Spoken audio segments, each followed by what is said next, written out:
Good morning बच्चों। आज आपको फिजिक्स का सेकंड चैप्टर बताया जाएगा। ठीक है, चैप्टर 2। ठीक है, इसका नाम है electrostatic potential and capacitance. Electrostatic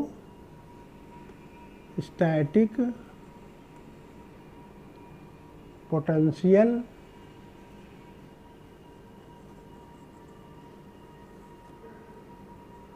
and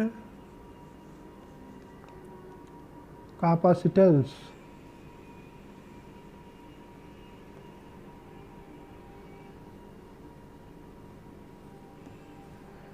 ठीक है, ये चैप्टर आपका सेकंड चैप्टर है। इसमें हम पहले थोड़ा सा इंट्रोडक्शन आपको देंगे। ठीक है, कुछ इंट्रोडक्शन अगर आप जानते रहेंगे तो इसमें आप लोगों को समझने में आसानी होगी। ठीक है, जैसे आपको कंजर्वेटिव फोर्स,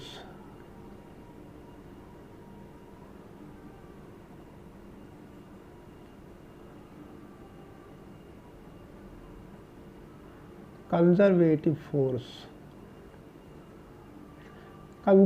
फोर्स क्या होता है? कंजर्वेटिव फोर्स आप लोग जानते होंगे कि ऐसा फोर्स जो पाथ पर डिपेंड नहीं करता है उसको हम लोग कंजर्वेटिव फोर्स कहते हैं। ठीक है, कोई भी चीज़ कंजर्वेटिव जब होती है उसी के लिए हम लोग कंजर्वेटिव शब्द का प्रयोग करते हैं, जो पाथ पर डिपेंड न करे। लेकिन कंजर्वेटिव के लिए फोर्स के बारे में, अगर फोर्स को हम लोग कंजर्वेटिव कहते हैं तो यह तब होता है when the kinetic energy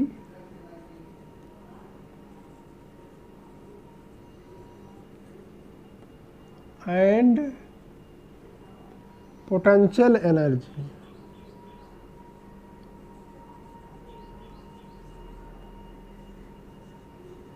केवल दो energy, kinetic energy and potential energy, यह दोनों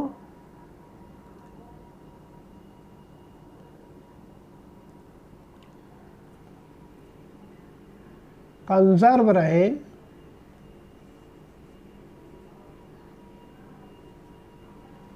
तब हम उस फोर्स को नाम देते हैं कंजर्वेटिव फोर्स। इसका मतलब ये हुआ कि मान लीजिए जैसे आपके पास एक स्प्रिंग है। ठीक है, आपके पास स्प्रिंग इस प्रकार से है। ठीक है, यहाँ तक आपके पास स्प्रिंग है। अब आप यहाँ से इसको आपने मान लीजिए यहाँ से दबाया, पुश किया यहाँ से। पुश करने के बाद यानी तब ये कंप्रेस हो जाएगा, ये कंप्रेस हो जाएगा। मान लीजिए कंप्रेस करके आपने यहाँ तक पहुँचा दिया इसको। ठीक है, यहाँ पर जो आपने फोर्स लगाया वो फोर्स कैसा फोर्स था? External force.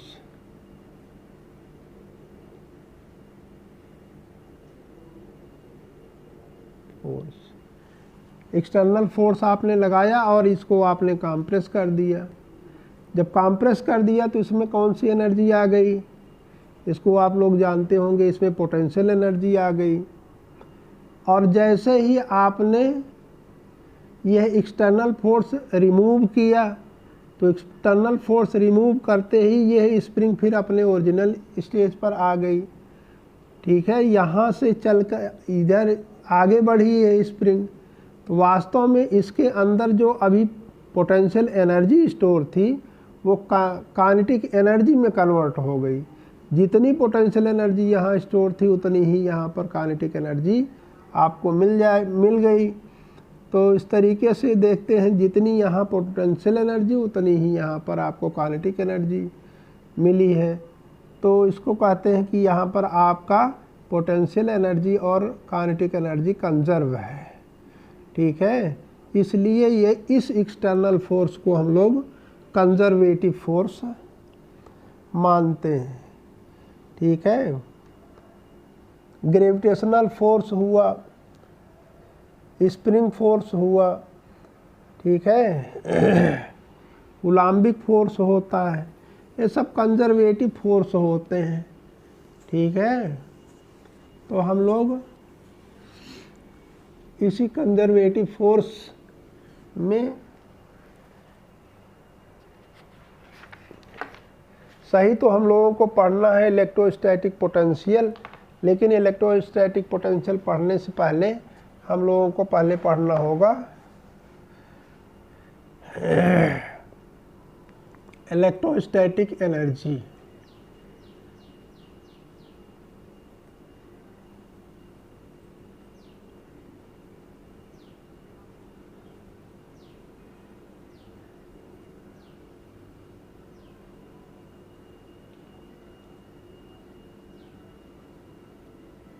यही आप पहले पढ़िए, इसी को खूब कायदे समझ लेंगे तो इसी से रिलेटेड ही इलेक्ट्रोस्टैटिक पोटेंशियल है।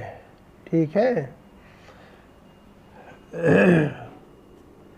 हम लोग थोड़ी देर के लिए यह मान लें कि कहीं पर हम लोग एक चार्ज रखे हैं। मान लीजिए यहाँ पर हमारे पास एक चार्ज है Q, ठीक है, और बहुत दूर इससे काफ़ी दूर पर एक चार्ज छोटा सा हम लोग यहाँ पर लेते हैं, जिसको हम लोग पॉइंट चार्ज कहते हैं, उसको स्मॉल Q मानते हैं। ठीक है, और यह पॉइंट हम लोग मान लें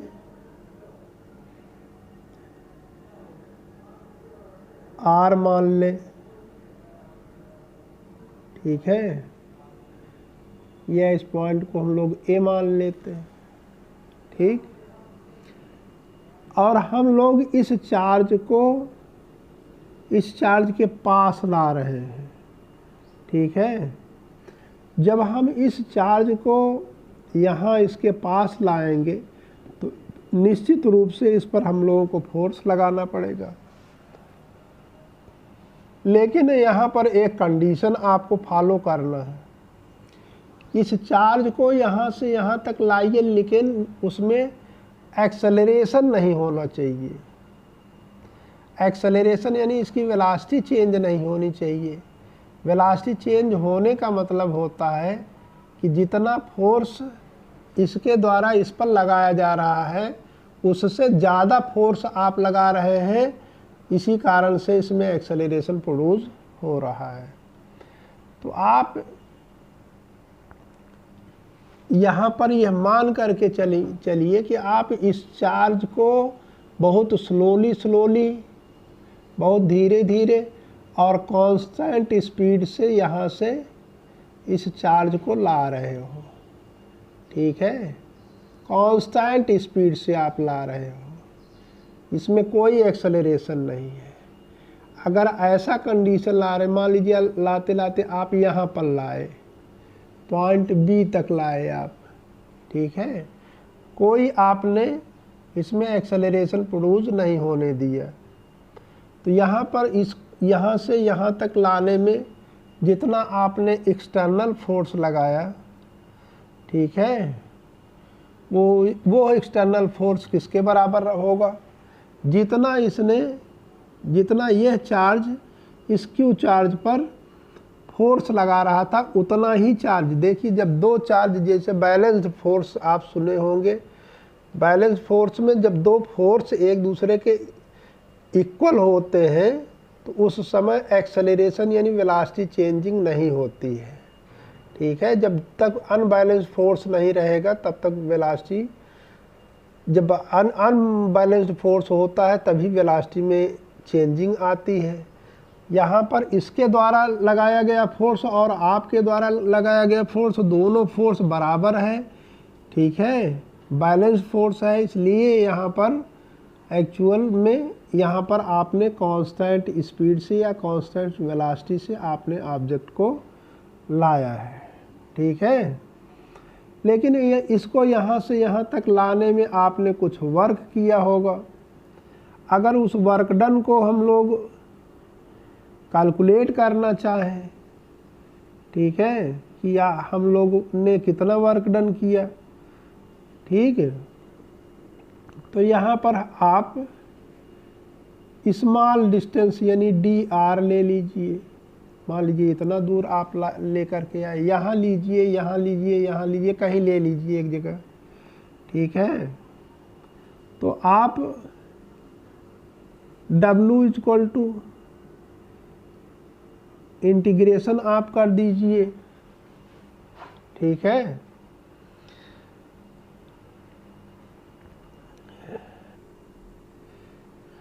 अब देखेंगे तो यहाँ पर अगर हम लोग वर्क डन निकालेंगे तो work done equal to force into displacement. यहाँ पर जो हम लोगों ने एक्सटर्नल फोर्स लगाया है वो एक्सटर्नल फोर्स लिख दीजिए एफ एक्सटर्नल, ठीक है, इनटू डिस्प्लेसमेंट, डिस्प्लेसमेंट को हम लोग लिख दिए डी आर। यहाँ इंटीग्रेशन हम लोग किसके किसके बीच में कर रहे हैं, ए और बी के बीच में, क्योंकि ए और बी, ए से ही हम चार्ज को बी तक ला रहे हैं, ए बी, ठीक है। अब यह वर्क डन कैसा वर्क डन हुआ, work done by the external force, ठीक है। It is work done by external force, ठीक है। लेकिन हम लोग जानते हैं जो फोर्स एक्सटर्नल है, एक्सटर्नल फोर्स है, वो इसके द्वारा अप्लाइड फोर्स यानी क्यू चार्ज के द्वारा जो इलेक्ट्रोस्टैटिक फोर्स जो अप्लाई किया गया उसके इक्वल एंड अपोजिट है। External force is equal and opposite to यहाँ पर इलेक्ट्रोस्टैटिक फोर्स, एफ ई माने इलेक्ट्रोस्टैटिक फोर्स,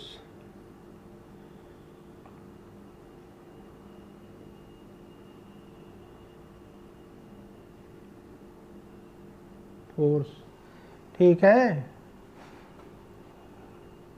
अब क्या होगा, अगर हम लोग एफ एक्सटर्नल की जगह पर एफ ई लिख दें तो हम लोगों को माइनस लगाना पड़ेगा, इसलिए हम लोग यहाँ पर लिख सकते हैं W इक्वल टू, ठीक है। W कहाँ से कहाँ तक आप देख रहे हैं, W A से B तक, A से B तक देख रहे हैं तो यहाँ पर हम लोगों को AB लिख देना चाहिए था, ठीक है। W AB equal to minus integration का sign A B F electrostatic, electrostatic के लिए कैपिटल ई लगा दिए, ठीक है, इनटू डी आर हो गया। ये हो गया इलेक्ट्रोस्टैटिक फोर्स के द्वारा किया गया वर्क डन, ठीक है। और हम लोग यह जानते हैं कि जब हम किसी भी पार्टिकल को एक जगह से फोर्स लगा करके दूसरी जगह तक ले जाते हैं और वर्क डन होता है, वर्क डन होता है तो निश्चित रूप से वहाँ पर एनर्जी में चेंजिंग आती है, ठीक है। तो या वास्तव में यहाँ पर एनर्जी में चेंजिंग आ रही है और कौन सी एनर्जी में किस एनर्जी में चेंजिंग आ रही है, अगर हम वो नाम दें तो कहेंगे कि यहाँ पर इलेक्ट्रिक पोटेंशियल एनर्जी में चेंजिंग आ रही है।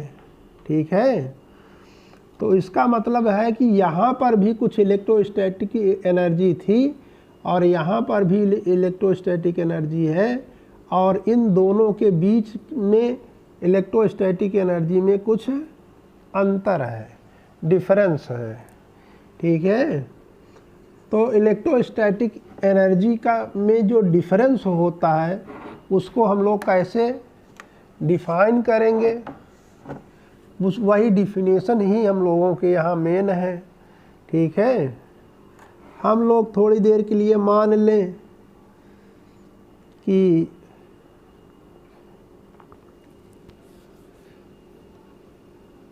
Electrostatic energy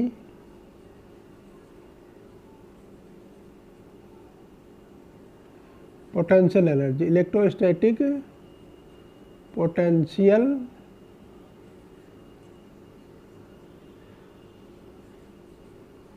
energy at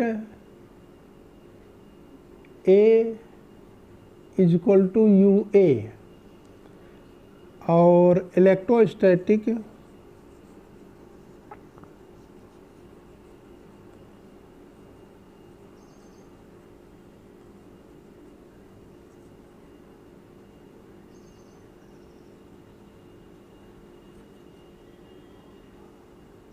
electrostatic potential energy at B is equal to U B. तो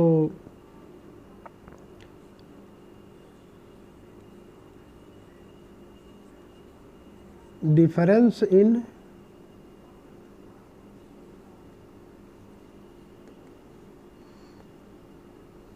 potential energy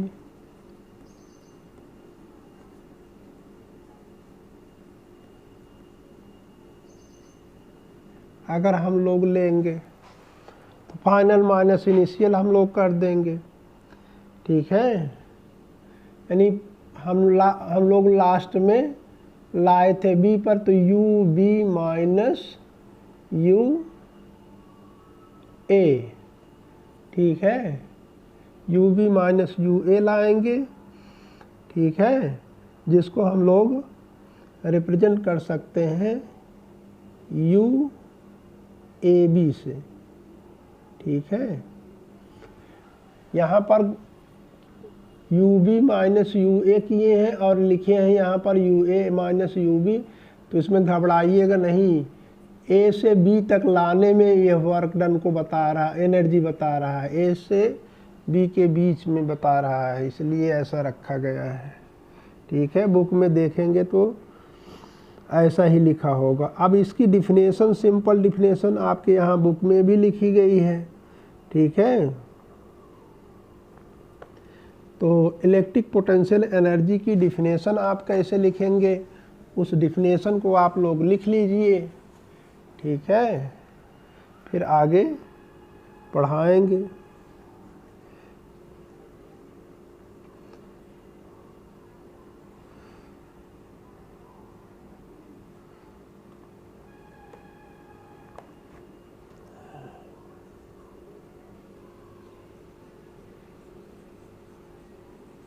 electric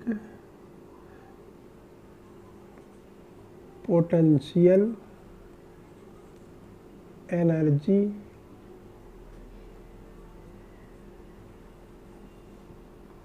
electric potential energy difference between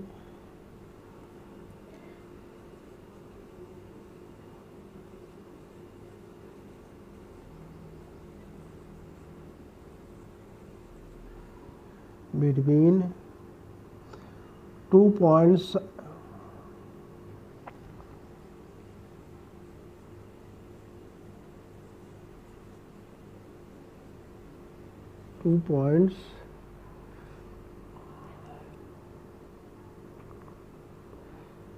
is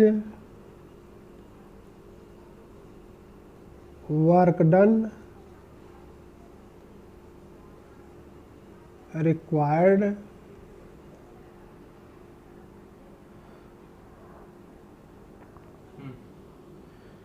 electric potential energy between 2 points, ठीक है, is work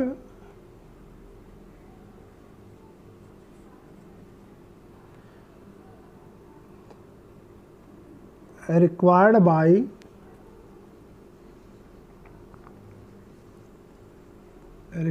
by external force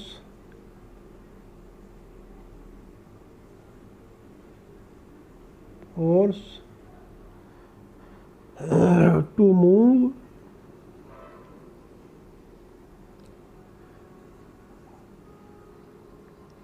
q coulomb charge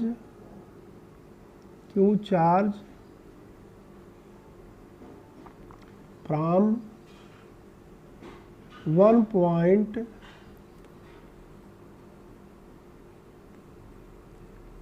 to another point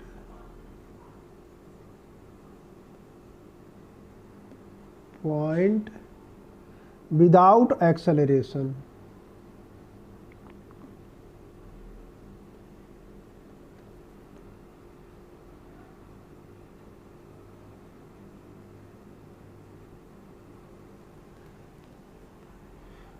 Electric potential energy between 2 points is the work required by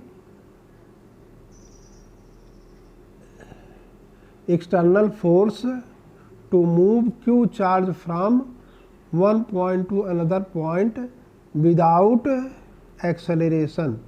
यही वास्तव में electric potential energy की definition होती है। इसको आप लोग ज़रूर याद कर लीजिएगा, ये हमेशा याद रहना चाहिए, ठीक है।